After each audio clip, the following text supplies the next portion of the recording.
मुफ्ती सलमान अजहरी के केस में आज एक नई अपडेट है। आपको बता दें कि मुफ्ती सलमान अजहरी के जो एफआईआर थे उसको कॉशिंग यानी मनसूख करने की दरख्वास्त अदालत में दाखिल की गई थी, जिसमें जो है मोडासा के केस में 5 मई को जो है अगली डेट मिली है। बता दें आपको कि मुफ्ती सलमान अजहरी ने बाज़ाब्ता तौर पर अपने ऊपर लगाए गए इल्जामात को खारिज करने की अर्जी अदालत में दाखिल की थी, जिस पर समाअत मुलतवी हो चुकी है। बता दें आपको कि जामनगर, कच्छ और मोडासा में मुफ्ती सलमान अजहरी के खिलाफ इश्तियाल अंगेजी और हेट स्पीच का मामला दर्ज किया गया था। उसके बाद जो है उन पर पासा ऐद किया गया था। बता दें आपको कि आज जो समाअत हुई है अदालतों में, वो समाअत जो है वो हेट स्पीच के मामले में जो एफआईआर थी उसको रद्द करने और मनसूख करने का मुतालबा किया गया था, लेकिन इसमें जो है आइंदा तारीखें दी गई है।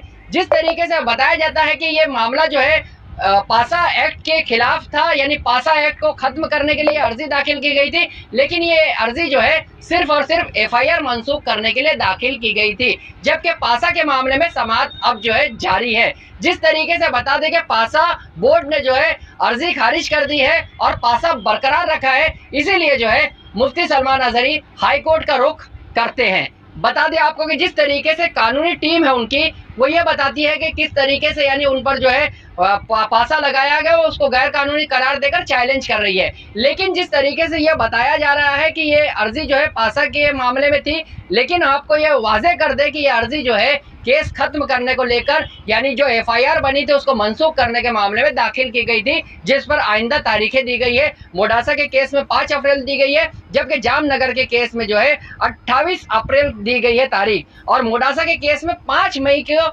ये समाअत होगी। और इसी तरह से जो है मुफ्ती सलमान अजहरी का केस आगे बढ़ेगा और उसके बाद जो है सलमान अजहरी को राहत मिलने की कोई उम्मीद है। रहमतुल्लाहि व बरकातुहू। जिसका डर था वही हुआ। यही बात मैं कई वीडियो में कह चुका कि मुफ्ती सलमान अजहरी साहब को आसानी के साथ में हाई कोर्ट से भी ज़मानत नहीं मिलने वाली, क्योंकि पासा एक्ट जब उनको पर लग गया, अभी सिर्फ पासा एक्ट की बात हो रही है। डर इसका भी है कि कहीं यूएपीए ना लगा दिया जाए, क्योंकि मुफ्ती सलमान अजहरी साहब के ऊपर जब पासा एक्ट लगाया गया था तो उसके खिलाफ मुफ्ती सलमान अजहरी साहब की लीगल टीम ने एक अर्जी दाखिल की थी, जिसको पासा एक्ट कमेटी ने खारिज कर दिया था। और उसके खिलाफ जब मुफ्ती सलमान अजहरी साहब की टीम कल जो है हाई कोर्ट पहुंची, तो हाई कोर्ट के अंदर भी पासा एक्ट कमेटी ने एक अर्जी दाखिल की कि जिसमें यह कहा गया कि मुफ्ती सलमान अजहरी साहब के ऊपर जो मुफ्ती सलमान अजहरी साहब की टीम ने जो पासा एक्ट के खिलाफ अर्जी दाखिल की है, हम उसकी जो है उसकी सुनवाई करने के लिए और उसका दिफा करने के लिए तैयार हैं, और मुफ्ती सलमान अजहरी साहब की जो अर्जी है उसको खारिज किया जाए। लेकिन हाई कोर्ट में अभी सुनवाई चल रही है, शाम तक और भी खबरें आ सकती हैं।